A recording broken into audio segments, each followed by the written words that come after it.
Hello my loves, it's great to be here with you again, and today in this video we will be touching the subject of SPF. Very confusing subject, so many opinions on that, so I will give you very direct answers to most popular questions about SPF, not to take too much time from you, but to bring you information that you can actually use in a daily life and hopefully protect your skin very well, both from cancer, from burning, and from aging. So if you guys are interested in this subject, please stick with me till the end of this video, because we're going to be talking about SPF a lot.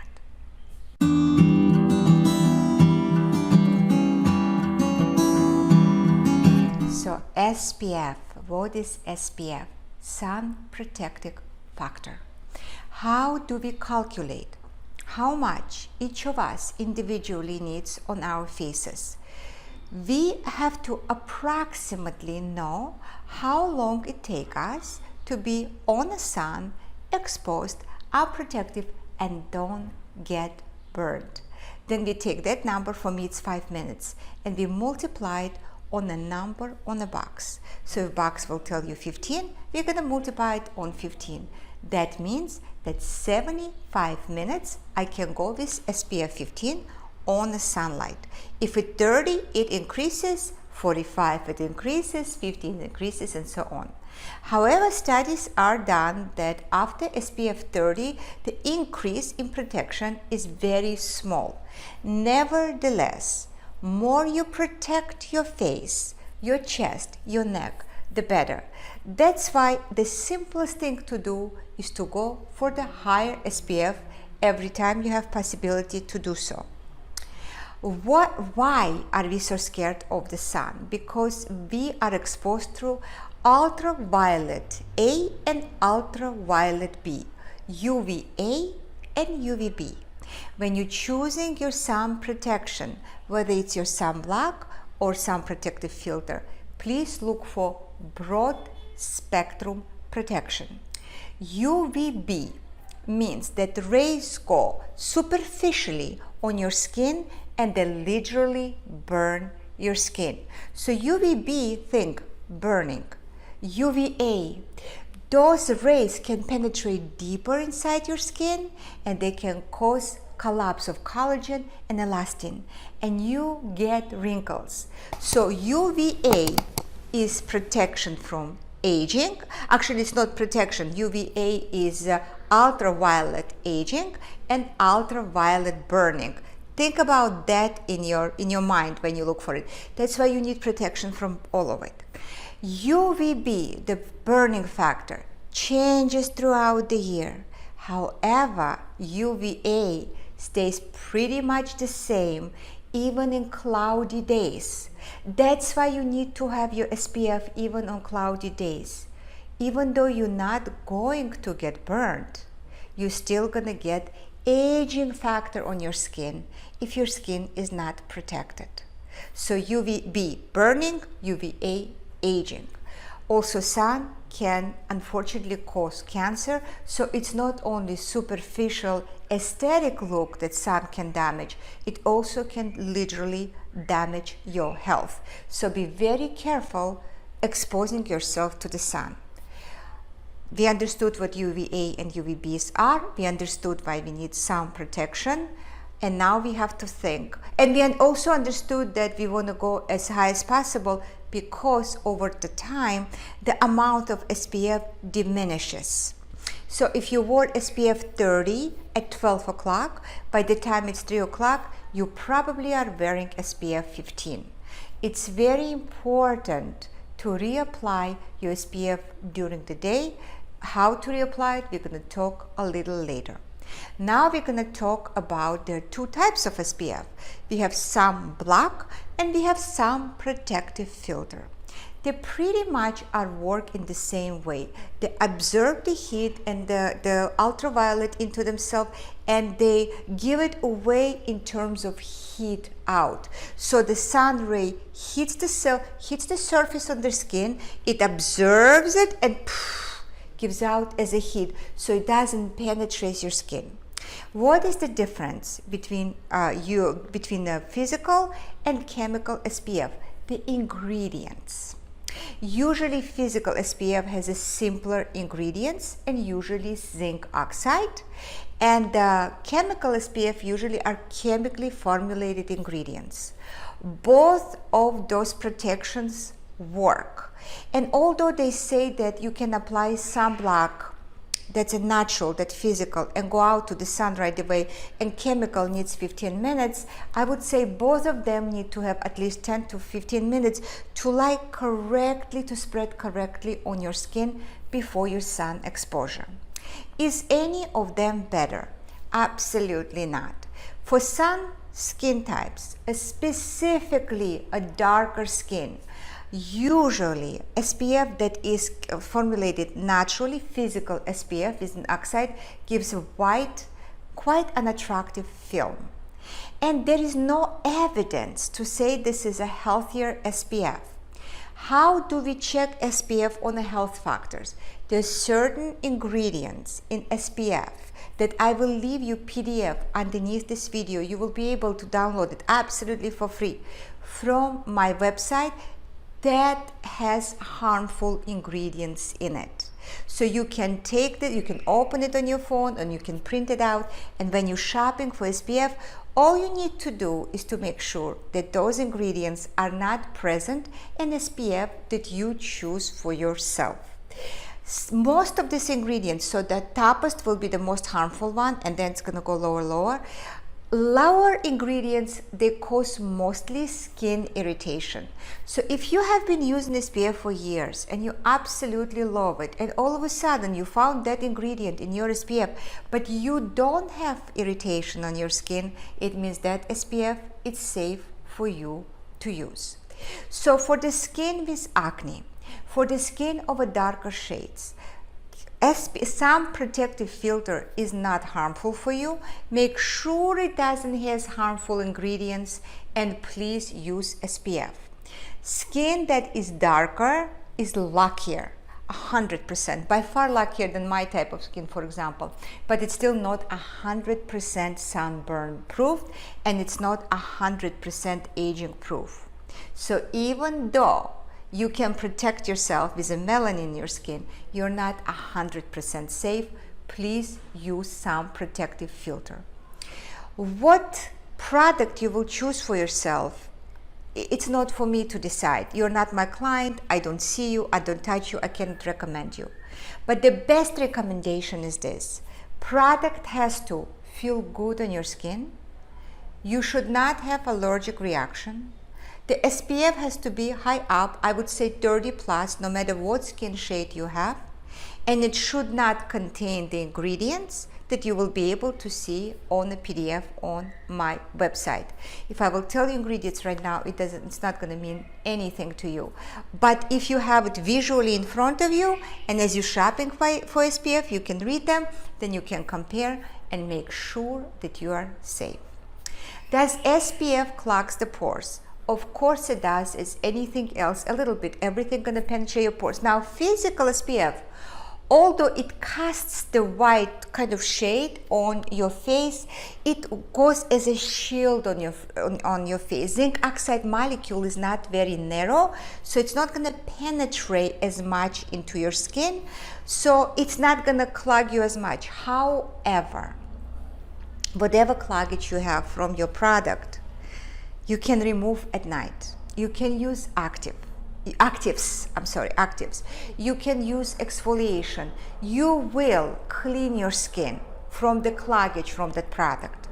But the amount of protection that you get during the day using SPF is invaluable. It's absolutely incompatible.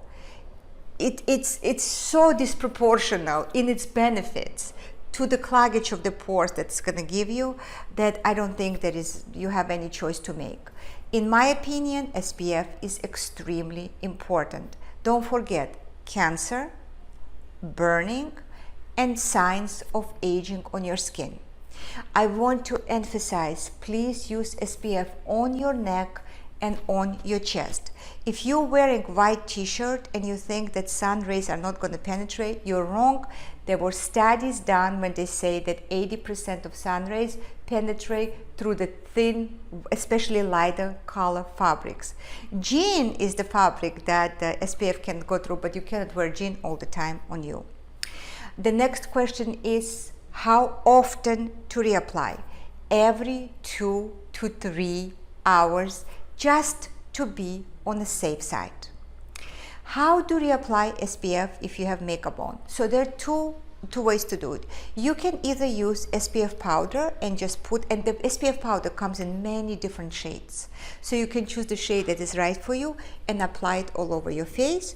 Or you can apply SPF, by the way, SPF you can apply on non-cleansed skin. So your skin doesn't have to be a squeaky clean to apply SPF. You can apply SPF, then take a makeup, put it on a sponge and put it all over your skin with SPF. That way you're not gonna look like you have white cast on you and your makeup is gonna be, it's gonna be a little bit of work, but it's worth it. So have a foundation with you, have your rouge with you, whatever you use, and apply it that way. If you're going into the water, obviously you need to look for SPF that is waterproof. It's extremely important. If you're wearing cream with SPF, foundation with SPF, or other products with SPF, and you think that's good enough, it is helpful, but it's not good enough.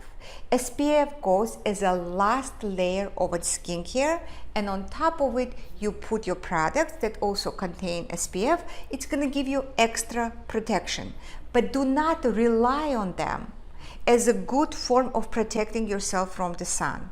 You are going to get aged and you are going to get burnt with SPF 15 in your foundation. Plus, most foundations are not regulated, and what they're writing on the bottles is questionable. Meanwhile, when you buy a bottle of SPF, I would trust that bottle, that manufacturer, more than just number of SPF on the foundation. So don't rely on it very much. Take SPF extremely seriously.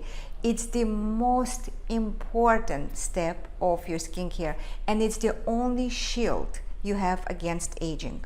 If you remember, many years ago there was a picture of a truck driver who was driving the truck. His left side was exposed to the sun and right side was not, and he was by far more aged on the left side.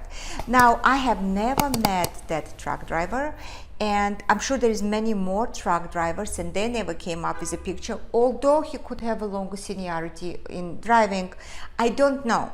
I believe it, but I haven't met the person.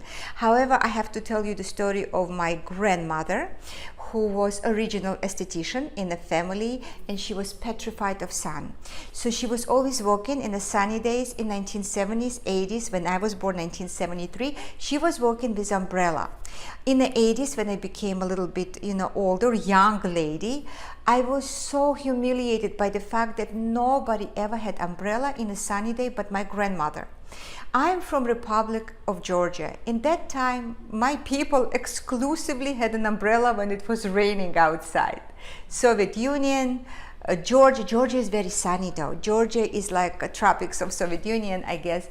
And my grandmother would not expose her skin to the sun without umbrella. She had this very fancy Chinese umbrellas that she was holding, and she was always telling me that the sun is #1 ager. She also had a skin cancer in a pretty young age, and she lived until 92 years old, barely with any wrinkles on her face. So although I never met the truck driver who showed us exposure to the sun and not, I have definitely was raised by my grandmother, who I knew for 92 years of her life, and she passed away at 92, and she had spectacular skin. Yes, she was an esthetician. Yes, she knew exactly what she was doing, but her #1 secret to a beautiful skin was covering herself from the sun with an umbrella.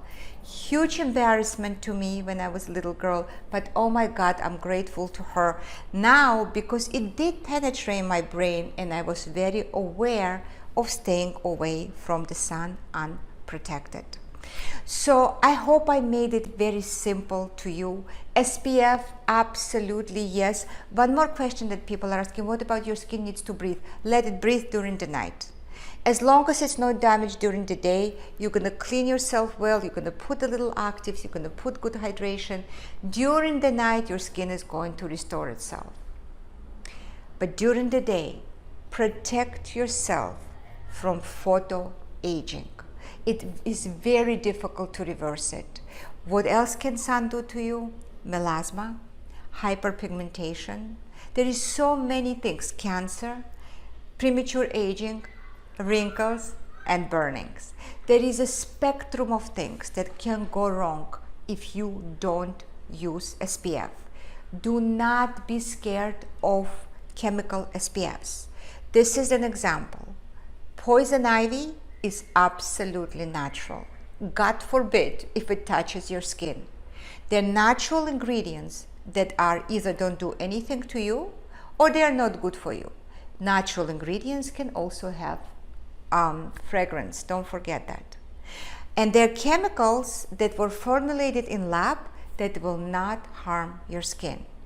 All you have to do is to separate ingredients, not to natural, not natural, but to helpful and harmful. You can have helpful in both lines and you can have harmful in both lines. So let's make sure we understand what harmful are, know them in the face, have them on a paper, see the ingredient list, make sure harmful ingredients are not there, and feel safe by using SPF, that's sun protective filter. As I said, if you have a darker skin, and I have a lot of clients with a darker skin, probably more than with a lighter skin. We just get along very well, me and darker skin. To ask them to use physical SPF that's going to put a cast of white, it's not going to happen. Plus they have their own a little bit of protection there, so they will be like, it doesn't worth it. So go for sun protective filter. Nothing is going to happen to you if it doesn't have harmful ingredients. But make sure you protect yourself from sun. And last thing I want to repeat myself, UVAs, the rays that aging you, are not depending on the time of the year that we are in. You can have a gloomy day, you can have dark day, and you can still get aging UVA rays. So make sure that you wear SPF that is comfortable, hydrating, feels good in your skin, and every single day. And you will extend the youth and longevity of your skin by tens of years ahead. If you have any questions, please let me know. There was a good reason why I didn't mention any SPFs in this video, because I didn't want to, stir you in any direction. I want you to know what's bad for you and don't do it, and choose within your area, within your budget, within your preference, and so on and so forth. But those are the guidelines I hope you're going to follow. If you have any questions, please let me know. As always, thank you so much for your time, for your attention, and I will see you all in the next video.